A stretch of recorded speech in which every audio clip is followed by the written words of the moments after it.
Tulong personang imbwelto sa iligal na droga nadakop sa magkasuhay na anti-illegal drug operation sa Albay, Naga City. Ang nadakop sa Naga City, residente kan barangay na mahigot na pigbabantayan kan pulisyang ngunyan. Alagad, paano daw may nakalusot man giraray na illegal na transaksyon? Aramon tayan, live kay Jessica Calino. Jessica?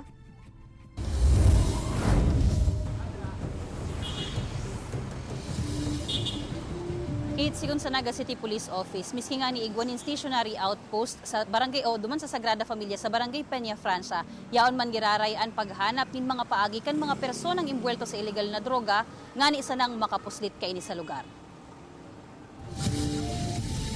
Kabali subuot sa listahan kan mga street level individual asin pigkokonsiderar na tulak nin illegal na droga ang 39 anyos na lalaking naarestar sa buy-bust operation kan mga otoridad sa barangay Kimantong, Daraga, Albay. Nakuha sa posisyon kaini ang tulong sa sinin pigtutubudang shabu na labis 70,000 pesos ang kantidad. Sa bilog na Daraga, dikit na sanaan lugar na daipadeklaradong drug cleared, kaya dagos-dagos ang mga operasyon kan mga otoridad kontra sa illegal na droga. Duwang barangay na lang ang sa tuyang daypa na drug clear. Nakasubmit na sa sarong barangay. So padiit na. So ining mga nagpapabakal kay puhan ta talagang madakop.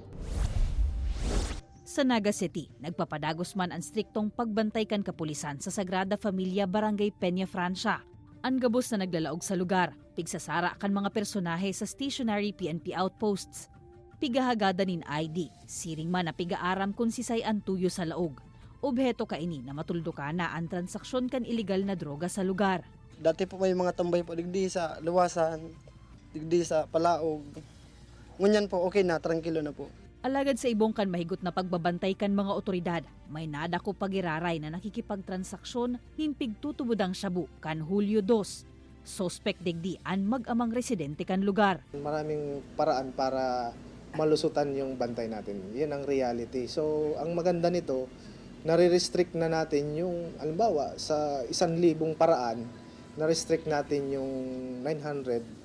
So, meron na kaming binabantayan ngayon na 100 na paraan para lumusot. So, parang mas madali. Pagklaro man kan NCPO, maginan iba pang mga barangay sa syudad, pigbabantayan man sa parehong katuyuhan.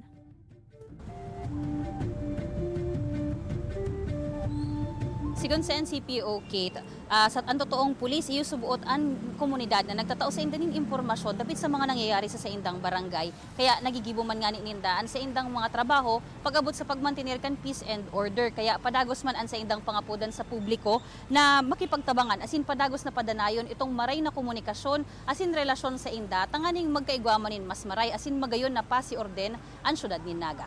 Kate? Alright, Jos Mabalos, Jessica.